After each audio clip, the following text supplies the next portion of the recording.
What is the point in studying Greek literature? It's more than 1,000 years old. It's old, yes, but there's a reason why it has endured for such a long time. That is a testament to its continued value. Who gets to decide what stories are valuable and what aren't? Rich old men in universities? Quiet, we must learn from our elders and betters. I'm sick of my elders and betters being old men in universities, or even older men in togas who are already dead. These old men in togas, as you termed them, were integral in shaping our current literary canon. Then we should make a new canon. Why do we never study anything written by women? Wow. Constance actually having a legit thing to say. There are a few great works written by women. That is simply how it is. It's completely subjective. The worth of Greek literature is by no means subjective. Now stop this nonsense. You need to take your studies seriously. Lady Constance scowled. I'm tired of this. Maid? Yes? What are you doing standing by the door? Give me my tea. Right away, miss. Lorina bowed her head and crossed the carpet with a few neat steps. She placed the mug of herbal tea on the desk by Lady Constance's side. Herbal tea was supposed to be good for clearing the sinuses and curing colds. It was something Lady Constance had requested specially. Apparently, after the sudden chill during the last few nights, she had been feeling somewhat lightheaded. In testament to that, her nose kept sniffling. She had to pause several times during her lessons that morning to dab at her nostrils with her handkerchief, which further added to her bad mood. Not that Lady Constance needed the fires of her foul temper stoking further, not when she was supposed to be studying the Greek classics. I suppose you are good for something after all. Lady Constance took the drink without a word of thanks, as was her wont, and took a small sip. She let the flavor of the tea leaves dissolve across her tongue for a few seconds, shivering at the sudden warmth before she swallowed. I suppose that was satisfactory. It was high praise indeed coming from Lady Constance. Lorina was relieved. Now that you have your beverage, perhaps you will stop complaining and return to your studies. If Miss Ingrid thought that, she clearly didn't have a good grasp on Lady Constance's character. Asking the young girl to stop complaining was like asking the tide to stop turning. I just don't see the point of reading this nonsense. Lady Constance glanced at her copy of Homer's The Odyssey with undisguised dislike. It's one big boys' adventure story, witches and the Cyclops and killing people who look at your wife twice. What a lot of rubbish. How am I supposed to take any of this seriously? You should appreciate the lyricism of the prose, this translation by Pope. Ah yes, Pope. I'm not very fond of him. As I have already told you, miss, I'm uninterested in your opinions. But I'd far rather study Sappho. Sappho is unsuitable for such a young girl. There are too many mentions of...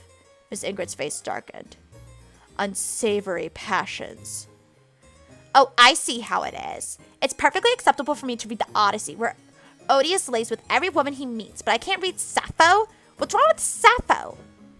Sappho is inappropriate. Her verses are diverting enough, but they hardly speak of universal truths. And killing as Cyclops does? Is that a situation people often find themselves in? Constance! Oh, are you trying to poke at my heart? I'll have less of your lip, young lady. Focus. You know what? Lady Constance smirked. Though the tip of her nose was red from continued wiping with her handkerchief, she looked surprisingly smug. I think your problem, Ingrid, is that you haven't had enough lip in your life. Miss Ingrid's eyes narrowed. Oh my gosh, Constance. You're gonna get yourself in trouble, girl. When she next spoke, her voice dropped to a dangerous whisper. What was that? I said, you haven't had enough lip in your life. Who would ever kiss you? Oh! I bet you've never been in love or had anybody love you, even though you're 33 years old. You. Miss Ingrid's face blanched. Her fingers clenched into fists. Lorina had yet to see Miss Ingrid lose her cool, but it appeared even the seemingly unflappable governess had a few sore spots. Oh? Lady Constance smirked. It seems I was more correct than I thought. You're 33 and you've never been held or touched or kissed. How sad. I feel so sorry for you. I could cry.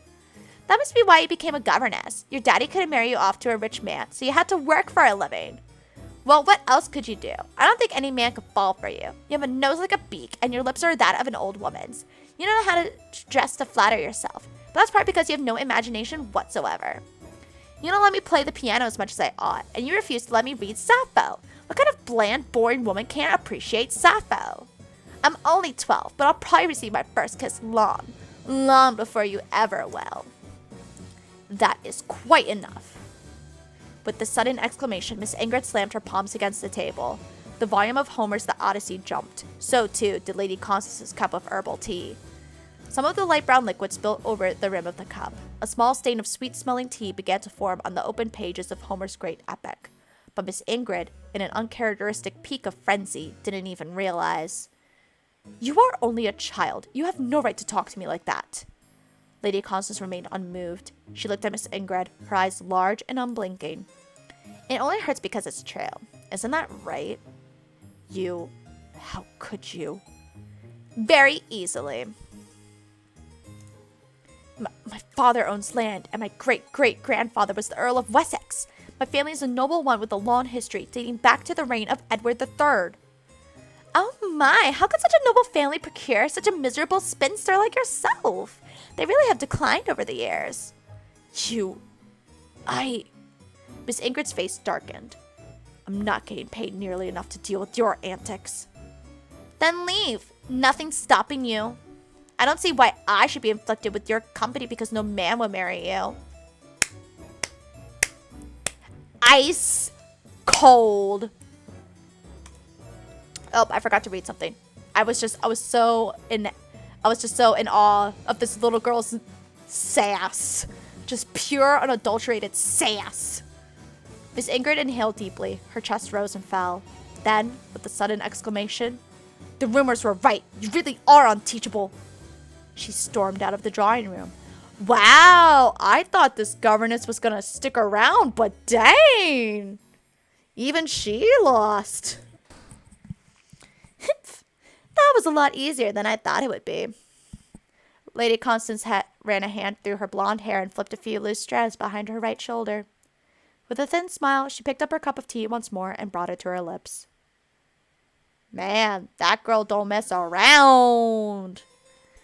Because the way they set it up, it was like, oh man, this governess is going to be impossible to lose and it's going to fix Constance. But of course not. She was just like, I found your weakness. The following day. Is it true? Did Miss Ingrid really pack her bags and leave? It seems that way. How shocking. I thought she, for sure, would stay. You and me both, Lieselot. Yeah, she lasted even less than Miss Amy. A good deal less. Only 2 weeks. Lieselot shook her head. She looked bemused. Oh, that Lady Constance is fearful. How she was able to drive away such a proud woman, I do not know. I think they had a disagreement or two over Sappho. I don't know much about Sappho. Me neither. Neither do I. It would make much more sense if they disagreed about turnips. Why turnips? Oh, I did not tell you? My Uncle Alphonse got into a frightful feud with my Uncle Titus over the vegetable.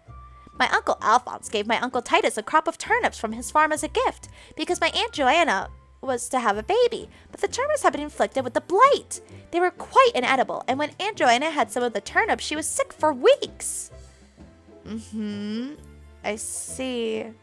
Rena nodded her head dumbly, but she didn't really see. Her mind had already started to drift several syllables into Lieselot's lengthy and convoluted explanation. Lieselot had rather too many family members, and yet more of them seemed to emerge from the woodwork whenever the Swiss maid shared her stories. Excuse me. All these Germanic names were difficult to keep abreast of. Lieselot's family tree was a complex thing indeed, with even more roots and branches than Yggdrasil. However you say that word. 8th of May, Sunday. Are we going to get more church sermons? Probably.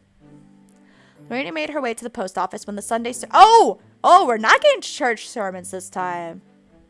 Interesting. All right, I'll take it.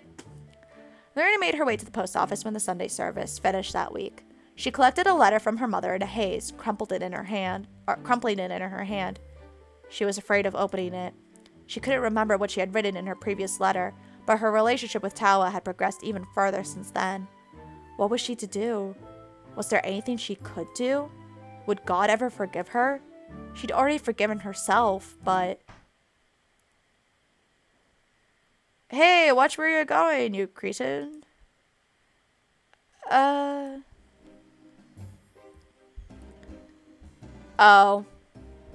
Lorina staggered backwards, holding one hand to her head. She recognized that voice, though she wasn't overly familiar with it. It was the blonde girl with the impressive ringlets, Theodora's sister. What was her name? Emmeline? Evangeline? Ermengarde? Even the name card is like, Emmeline? It's Emily, I remember this. Which is impressive, because I'm awful with names. Oh, it's you. What are you doing here? I was just collecting my post. You could apologize for walking into me, you know? I'm sorry. Well, it's like... even now it's like, Emma? Well, it's lacking in feeling, but I suppose it will do. I imagine your older sister grovels at your feet whenever you chastise her. How did you... Ermengarde! How'd you know? It was a lucky guess. The girl stuck her nose up in the air. Evelyn! I suppose my big sister is rather predictable if you were able to glean that much information from a single encounter. It's impressive that you understand the very depths of her soul, but you can't remember my name. Ha! She knows! You could tell? Was this girl clairvoyant? Elizabeth! It's almost painfully obvious. You keep glancing to your left. That's what people do when they're trying to remember something they've forgotten. Is that really true? My big sister told me. Edith? And you believe her? Not generally. I just love looking at the different names. I hope there's no more need for the censor bar, but who knows, Jack? Oh, I want to see, because I only saw... Wait.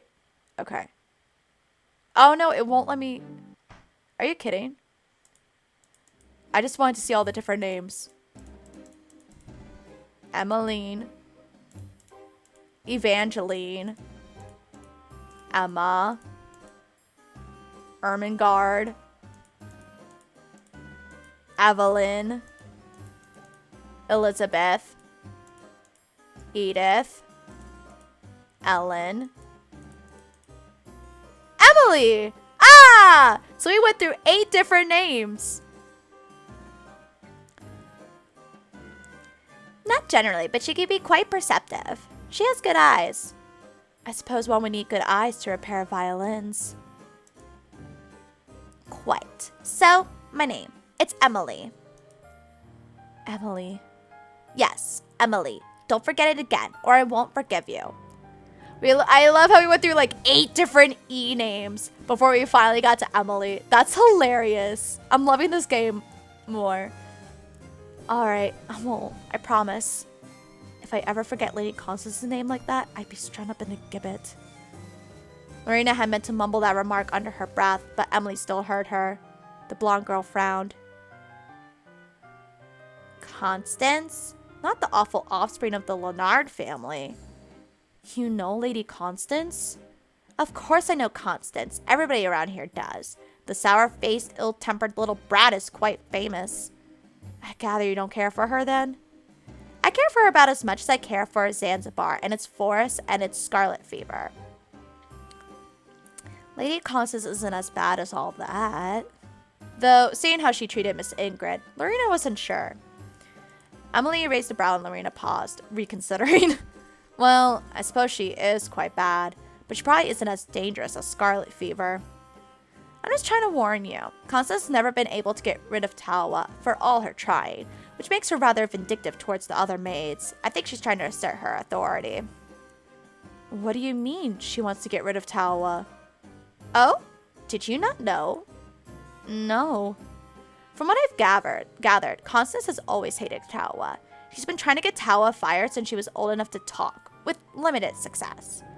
Though she could drive her governess away in droves, Tawa has clung on for more than 10 years. She's incredibly crafty.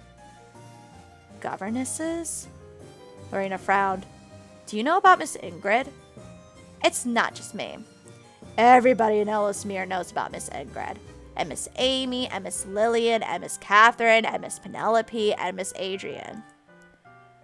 But Miss Ingrid was only dismissed a few days ago.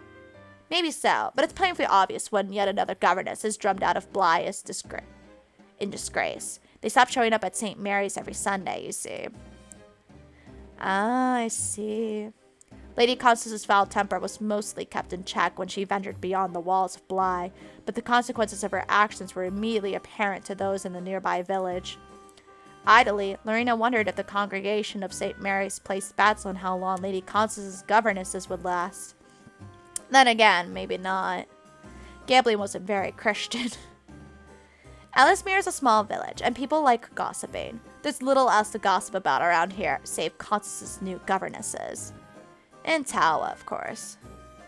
What do you mean? Tawa is every bit as famous, if not more so, than the Leonard family themselves. Whenever anybody thinks about the Leonards, they think about their peculiar maid, with her olive skin and almond eyes. You make her sound blah blah blah. You make her sound like something to eat rather than a human being. Because it's true, Tawa is well known precisely because she's unusual. People always stare when she goes into the village. Everyone wonders when she'll be driven out of Bly like Miss Ingrid and the rest, but it hasn't happened yet, and she's worked there for as long as I can remember. There are rumors about her, you know? What sorts of rumors? All kinds. That she's heralds from some mysterious backwards country where they eat opium all day and roast babies on spits. I've heard children whisper that she's a witch, and the children aren't the only ones who believe those tall tales. But that's ridiculous. I know it's ridiculous, but Tawa does herself no favors by acting so aloof. She's been working at Bly for more than a decade, but she hasn't even tried to fit in with the villagers. Why would she trouble herself with people who think she's a witch? If she was more genial, they wouldn't say so many harsh things. People are afraid of the unknown. She could at least go to church. Lorina had to admit she herself had wondered about Tawa's conspicuous absence from Reverend Marner's sermons, but she hadn't lost sleep over it. Lorina hadn't missed Tawa. In fact, she'd been glad the older woman didn't go to church. Why should she go to church anyway? She can't be a Christian. One only needs to look at her to work that out. Wow, Lorina, that was the most judgmental thing I've seen you say. Like, gosh dang, girl, have some chill. That was what Lorina had thought. Not anymore. Oh, okay, good. Not anymore. Still, it's probably in Tawa's best interest to maintain her reputation, sullied though it is. Why? People are afraid of the unknown, but they're also drawn to it. They like the mystery. Why else is the Orient so fashionable? Lady Leonard has a lot of expensive ornaments from overseas. She displays them in the parlor for her guests. And it's much the same with Tawa. She's a curiosity, something pretty to put on display. How do you know all of this? Because my big sister is the only friend Tawa has in this village, though I doubt you could call them friends. They only interact over Tawa's violin. And Tawa told your sister all of this? You forgot. My big sister has known Tawa for more than a decade. Tawa doesn't say these things outright, but they can be guessed easily. I'm not an idiot, you know. I never said you were. Good. Emily turned her nose up in the air dismissively. She was, Lorina realized, not a girl who took being questioned well. She was probably accustomed to her older sister accepting everything she said as the unblemished truth, holier even than the word of God. Why else would Lady Leonard continue to employ Tawa, despite Constance's continued attempts to get her fired? It must be her value as a novelty item. I could think of no other reason. Well, you might be right. Of course I'm right. Ask Tawa yourself. She's probably ashamed of it, but who wouldn't be? I'd be ashamed too if I made my living as a human doll. When you think about it, it's not that much different from being a prostitute. Don't say that about Tawa. What? That she's like a prostitute? that she should be ashamed. She's done nothing to be ashamed about. It's not her fault that other people think about her. So she looks a little different. So what? That doesn't make her a bad person. Now, why do you sound so riled up? I wasn't trying to cause offense. Well, oh, could it be? Are you being loyal to your mistress? No, it's nothing like that at all. Well, if you ask me, there's nothing terrible about that. I beg your pardon? I'm glad Tawa is somebody who cares about her for who she is, difficult though she can be. No matter what I say, I worry about her. But what about your big sister? Can't Tawa rely on her? I suppose, but my big sister isn't the best confidant. It sounds like Tawa has confided in her a lot. Not very much. I'm reading between the lines. Big sister hasn't picked up on the finer details, but that's to be expected. She's only good with violins. She isn't so good with people. She has no sensitivity whatsoever. How can somebody with no sensitivity devote their life to repairing instruments? Instruments are easier to work with than people. If there's something wrong with the violin, you can generally fix it. That's not always the case when you're dealing with fellow human beings. These are profound words. Emily paused thoughtfully and glanced up at the sky. I think you should try to get closer to Tawa. She might act like she's above petty things like affection and companionship. Excuse me. But people aren't islands. I wouldn't be surprised if she gets lonely from time to time. Are you sure? I'm positive. Happy people don't cling to inanimate objects like she does. Speaking of which, I think her violin will be fixed next week. Make sure you tell your mistress that. I'm sure she'll appreciate it. She isn't my mistress. Emily giggled. You are such a bad liar.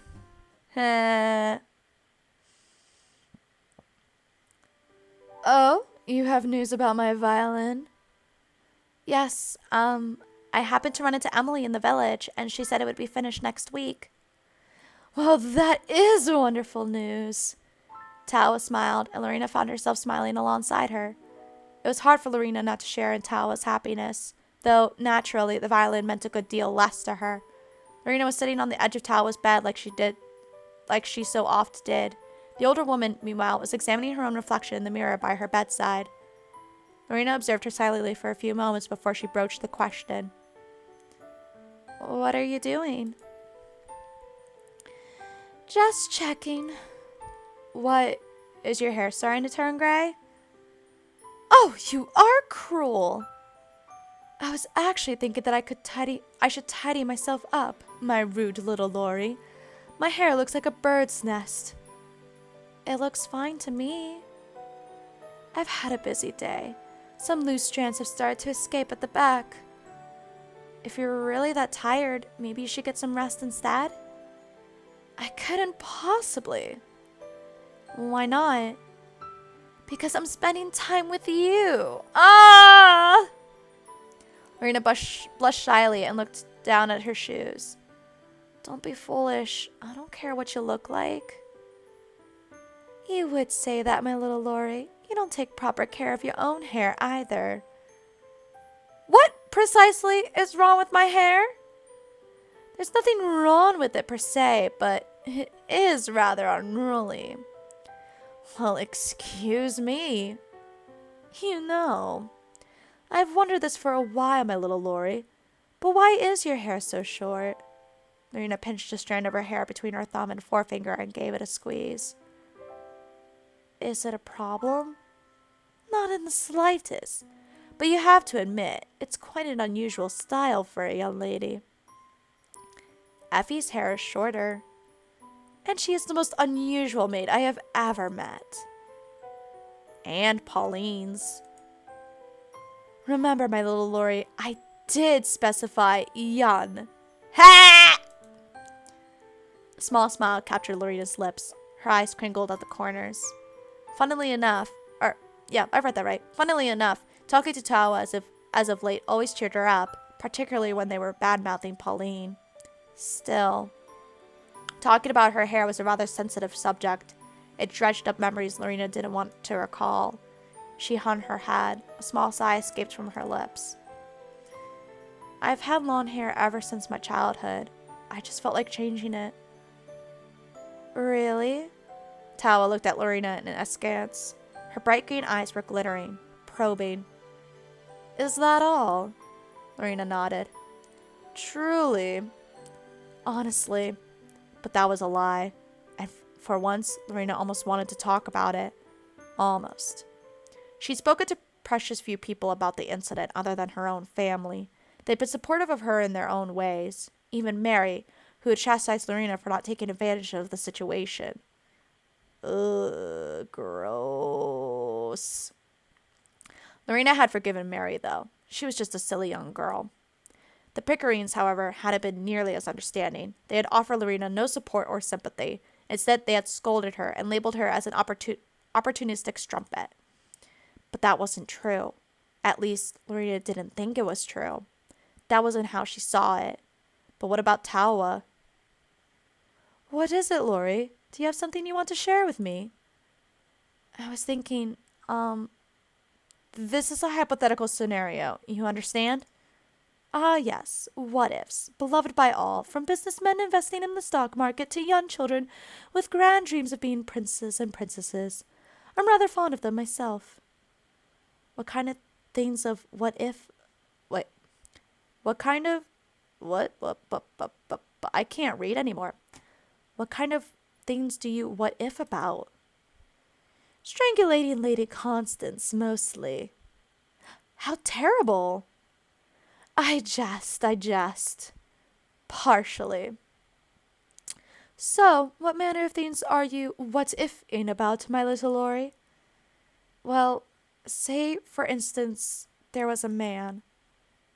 Tawa's nose wrinkled. Oh dear, I don't like the direction this what if is going in already. Me neither, but that's where it begins.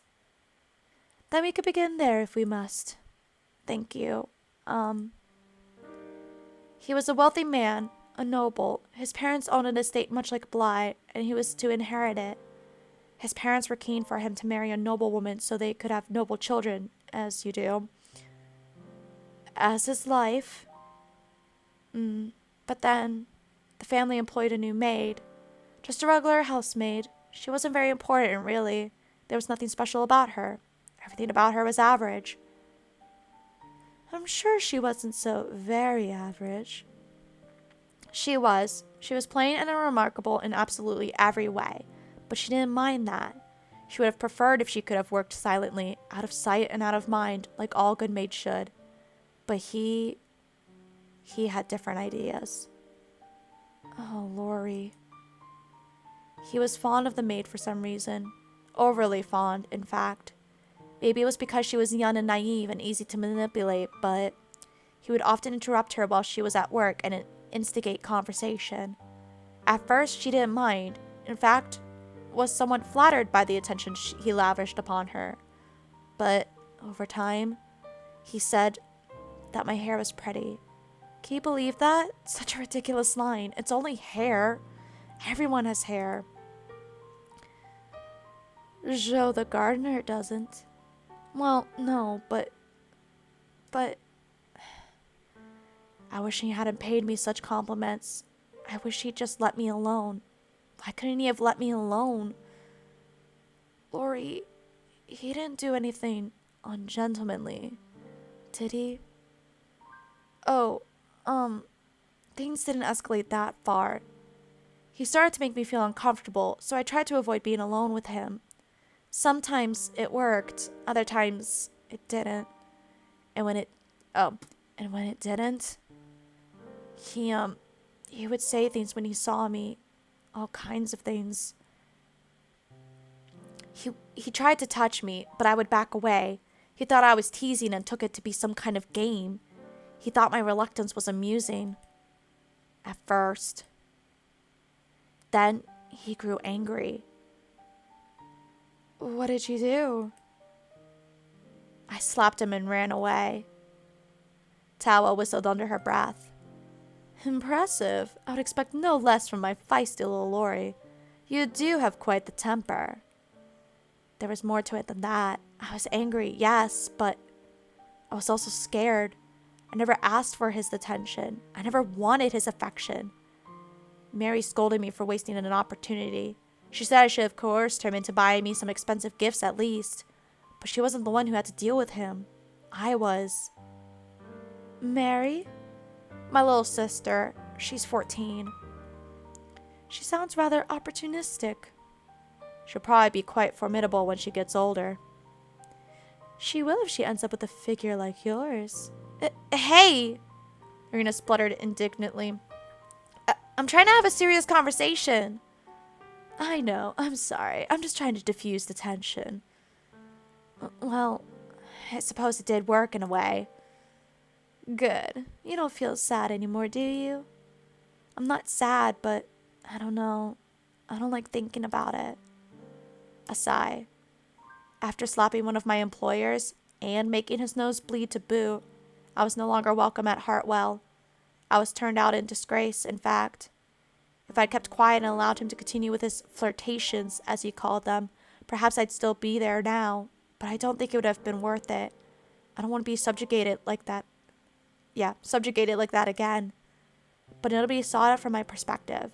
They said it was my fault for leading him on, being a temptress, you know? Because I'd laughed at one or two of his jokes and enjoyed some of our earlier conversations, and because I had nice hair. And to think, I hadn't even disliked him in the beginning. I thought, quite foolishly, that when he was being nice to me, it was because he truly was nice. I thought when he said he cared about me, he meant it. I suppose he only cared in so much as I would let him have his way with me. Lorina sniffed. Her shoulders shook. She didn't want to cry. Not over this. Arthur didn't deserve her tears. She didn't want to think about the person who had ruined her career, destroyed her reputation, and could, quite possibly, have indirectly killed her had Hartwell's housekeeper, Miss Marianne, not pawned Lorina off to the Leonards.